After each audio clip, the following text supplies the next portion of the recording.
The Smartest Giant in Town by Julia Donaldson and Axel Scheffler. George was a giant, the scruffiest giant in town. He always wore the same pair of old brown sandals and the same old patched-up gown. I wish I wasn't the scruffiest giant in town," he said sadly.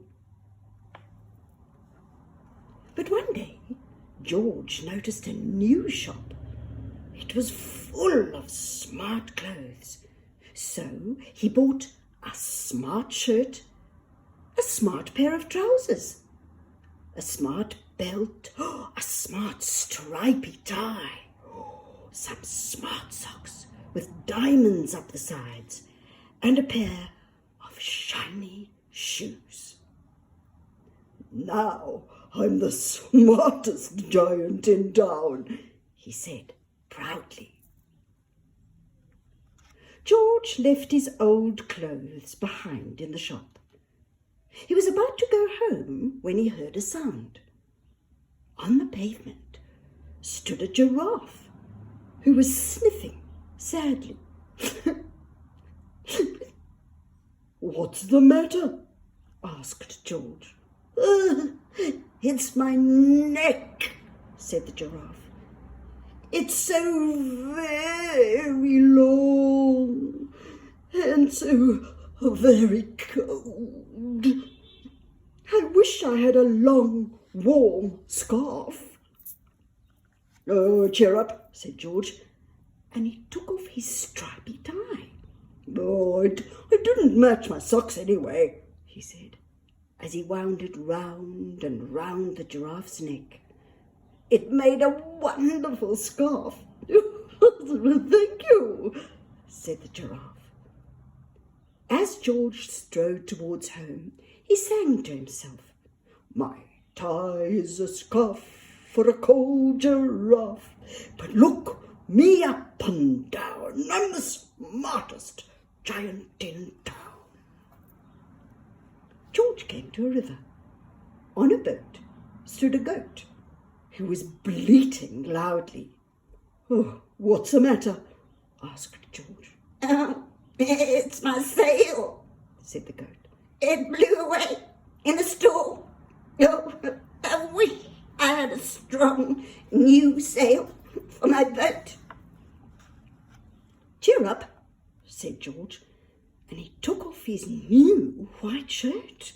"It kept coming untucked anyway," he said, as he tied it to the mast of the goat's boat. It made a magnificent sail. "Oh, thank you," said the goat. George strode on, singing to himself. "My tie is a scarf for a cold giraffe, my shirt's on a boat for a sail for a goat, but look me up and down, I'm the smartest giant in town." George came to a tiny ruined house. Beside the house stood a white mouse with lots of baby mice, and they were all squeaking. "What's the matter?" asked George.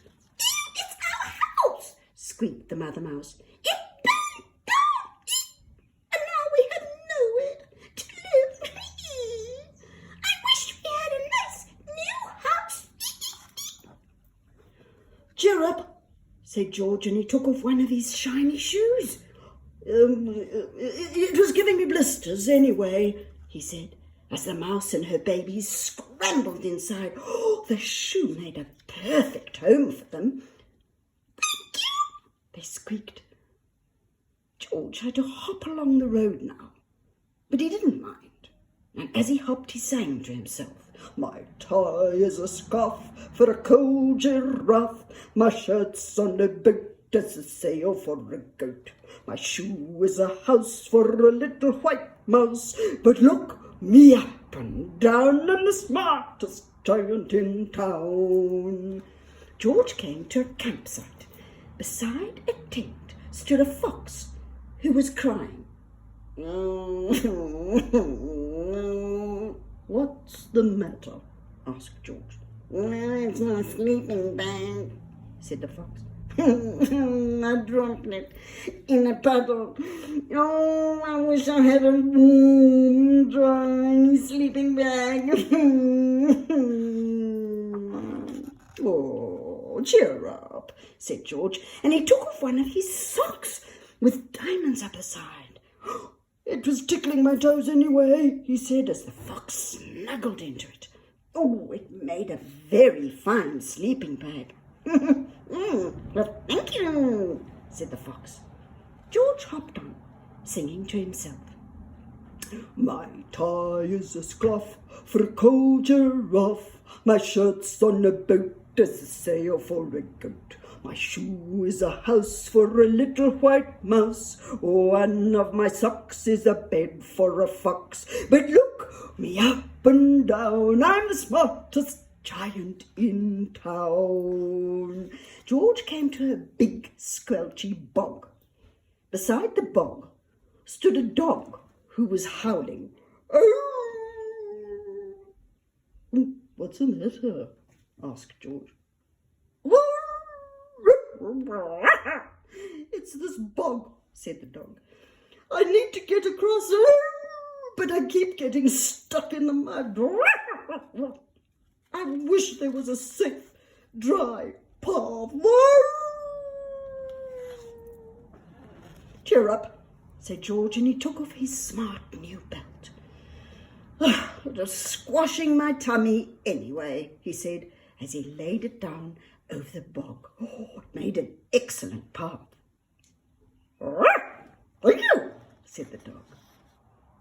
The wind started to blow, but George didn't mind. He hopped on, singing to himself. My tie is a scarf for a cold giraffe.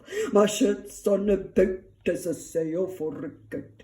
My shoe is a house for a little white mouse. One of my socks is a bed for a fox. My belt helped a dog who was crossing a bog. But my trousers are falling down. I'm the coldest giant in town. And suddenly George felt sad and shivery and not at all smart.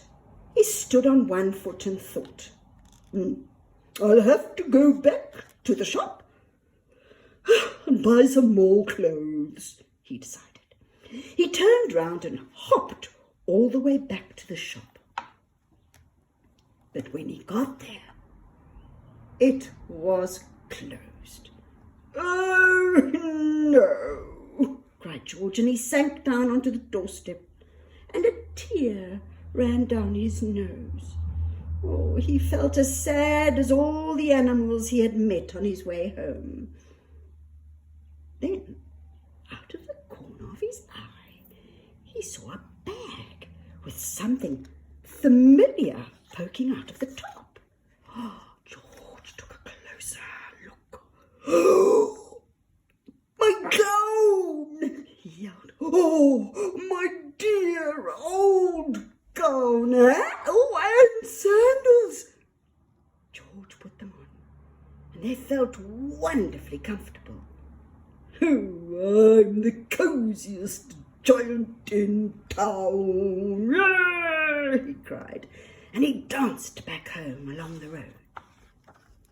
Outside his front door stood all the animals that he had helped, and they were carrying an enormous present. Come on, George, come on, they said. Open it. George untied the ribbon. Inside was a beautiful gold paper crown and a card. Ooh, look inside! Look inside the card, George, said the animals. George put the crown on his head and opened the card. Inside it said, your tie is a scarf for a cold giraffe. Your shirt's on a boat as a sail for a goat. Your shoe is a house for a little white mouse. One of your socks is a bed for a fox. Your belt helped a dog who was crossing a bog.